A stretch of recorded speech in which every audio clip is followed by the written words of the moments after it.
Yeah, man, I'm cleaning this thing up a little bit. You know, obviously it needs to be fully rewired, but the tag came out pretty good. Check this out. It's got a little on-off switch for oscillate. This little brass switch. And I can't, how many of those fucking survived? That's the first thing. And I've kind of got it freed up a little bit. So that's not too bad. So, you know, if it's not burned out, you can get new wiring on it. It's not totally hopeless. But this is pretty cool. It's got these little oil cups on the front and back that lift up. I have a number of fans that have those. But this is crazy. That's pretty nuts. Anyway, figured I'd share it with you. Not bad. Alright, as you can see, I got the Century pretty freed up. I just put some oil in the oil port here and the oil port on the front just to do it, you know what I mean? And sure enough, it is freed up pretty good. And it oscillates. I didn't run it. It needs all the new wiring, and who knows if it's screwed up or not. But I spun it a whole bunch, and it sure enough does oscillate when it's in the on position. Something really cool, I think I showed already, that it's got this little brass switch for the oscillator. And, you know, it works. I mean, it went into oscillation. Pretty interesting. So Colin, YouTuber, Colin536 or whatever, he said, check it with a magnet. Come on, focus, buddy. He said some of these later Centuries are made out of pot metal, and they literally crumble while you're working on them. So I grabbed a magnet here. We've got it on the Fastgo, and let's see if it sticks. Does stick. See if it sticks there. It does not stick on the back here. Sticks to this here, but not to that. Doesn't stick on the front. Yeah, so we've got cast around the outside. That's steel. Base is cast iron, but not this. So obviously, Jesus, be super careful, because that's, I mean, this is all structural shit here. Fucking hell. So anyway, so we got a little magnetism, but he's right. This is the pot metal, probably. So, I don't know. Who knows? We're going to be super careful with it anyway. And if we break it, we break it. Who gives a crap? It's just an old fan. But as you can see, it freed up pretty nice. So that's kind of cool. Let me put it under the light. We'll look at the badge a little more closely. Alright, so I was able to get it a little bit cleaned off, this old guy here, you know? Yeah, you could see this is clearly, yeah, interesting. So yeah, we'll have to be super careful with this old girl, because this is definitely, like he said, some sort of an alloy. Pot metal, they used to call it. Like pewter is like pot metal, I think, right? So obviously super careful when you try to tap it apart. Man, that's going to be something. Not that you can't break cast iron too, but it just is what it is. So Century alternating current, Century electric. It's got a model number, I guess. Frame, it says S30-16, 110, 60 cycles, and 2.61. Oh, that's okay. So that's not frame. Oh, so it's showing us the size. S3C, 16 inch, and then 110, 60 cycles. Model 261 or L. Doesn't really say amps. It's not really amps, right? I'm not sure what that last number is supposed to mean. So it doesn't actually tell us amps, does it? Let's take a closer look.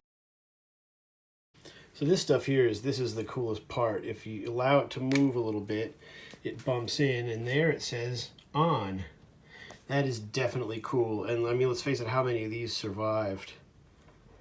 I'd say not many, that little piece right there. This one is pretty smooth to move. The other one is kind of stiff and not working so good. But again, it freed up pretty good. It does oscillate. When I move it, I was able to get it to swing all the way and swing all the way back. Took a bunch of this motion, as you'd imagine. So, and we have some pretty bad rust on the cage here. This is pretty flaky rust. So we'll wire wheel this down. Who knows how far down it'll go. I think here will be the thinnest area. A little bit here. You can kind of tell where it sat. This blade and this blade seem to have been in the water where it was dripping down. It was probably just dripping this way past the fan.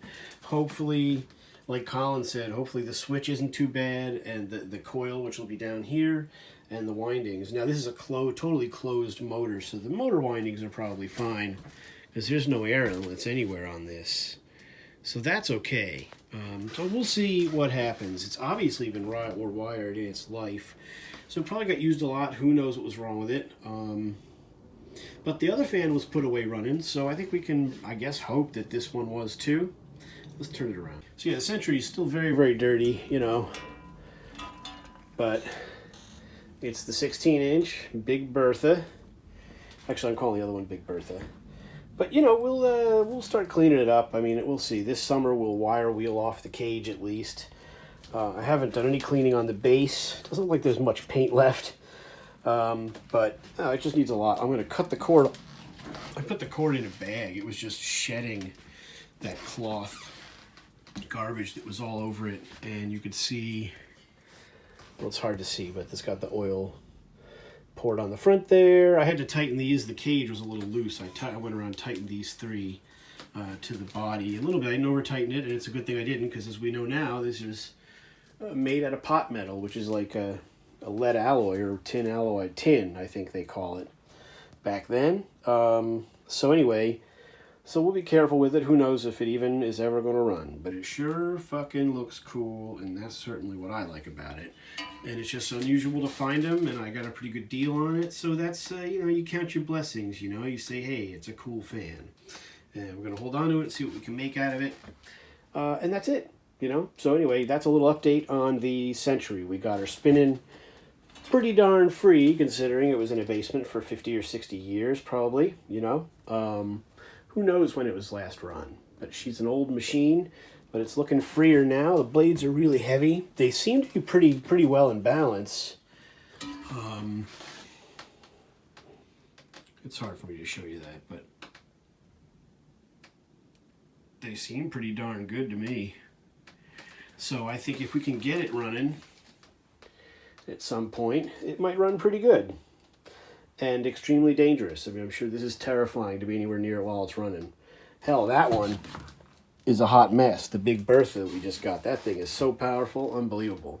We need to clean that and put a new power cord on that one, and we'll do that when we get a shot. So anyway, thanks for watching. Thanks, Colin, for the words on the fan. Yeah, I think this is probably 1926, 27, because the oscillating mechanism is enclosed, and that's kind of a telltale sign of the later ones. And as he said, the pot metal motor casing, which it's exactly what it is.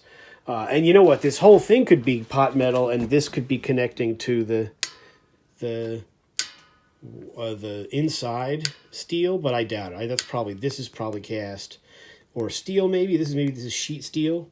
Who knows? I don't know. Y'all know more about this shit than I do. Anyway, so there's a little update on the Century. We got her spinning pretty good, which is nice to see. That just gives you another step of hope for the machine. So anyway, quite a substantial fan. Pretty damn cool to look at, and we'll get into it. And as we do, I'll update you on what happens with it. I'm no electronic expert. I'm not an engineer. I'm not great with the wiring. So, you know, sometimes these are a little out of the scope. Oh, something really else that is pretty interesting. I thought this was pretty cool, but it's got this clip. Let me turn this around. So it's got this clip for the wiring coming out of the motor for the head wire. It's like a brass clip. I don't know. It's attached to the bottom where the motor mounts, I guess, to the bracket. I wonder if the motor comes all the way off of there. But yeah, it's got this wild, what looks like brass, I guess. A little hold, what you call a stay, right? For the wiring. That's pretty darn cool. You know, this is stuck, but I don't even know if that loosens. I'm not going to mess with it for now. And here you can see that it's got this, that's not cast iron. It didn't rust where the paint came off. So pretty interesting. Maybe it's aluminum or early form of aluminum. Colin said pot metal, which to me sounds like pewter or tin, you know, tin. And that stuff can, especially when it gets wet and freezes, can crack and stuff. It's a drag, but this seems to be okay. But, you know, if you have to beat on it to get it apart, that's where you're going to have your problems. I don't see any cracks where the mount is. It's kind of a neat Art Deco look, too. But well, I guess as we clean it, we'll see. We'll find out if there's any cracks or anything like that. But anyway, so there she is, Century. We'll take more looks at this. Thanks for watching. Let me know your thoughts on it. And I'm going to start looking at YouTube videos, see if there's any videos of anybody taking these apart. Because it would be good to know what you're going to be up against, right? So anyway, somebody said, hey, it seems to spin backwards. But no, this spins regular way. And like I said, it's nice to see that it freed up pretty good. These are like chrome plated, these things. Maybe not chrome because it's a little early for chrome. But whatever these are kind of rusted. But, you know, it is what it is. But it's got all the parts. It's complete, which is what's nice. So, you know, thanks for watching. Let me know your thoughts on the old girl. And like I said, I'll keep you going. You know what I mean?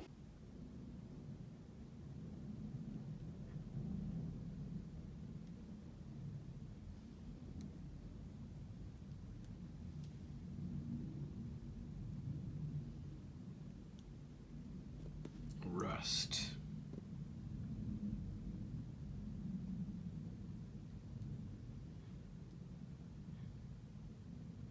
That's not a lot of metal there. Right here. That's probably the worst of it right there. And you start wire wheeling it, you quickly find out how much real metal is really there. So we'll see, you know, let's be a work in progress, this old girl, but it sure does look cool. And that's where I'm at with it. So anyway, Brass Blade Century. There she is. Thanks for watching.